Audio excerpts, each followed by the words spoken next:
Hello everyone, today in my this video I'll tell you how you can enable Assistive Ball in your device Realme GT Neo 3D.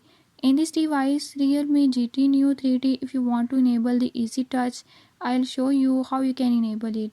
Before I start, if you are new to my channel, don't forget to subscribe and press bell icon. Watch complete video and learn how you can do it. Let's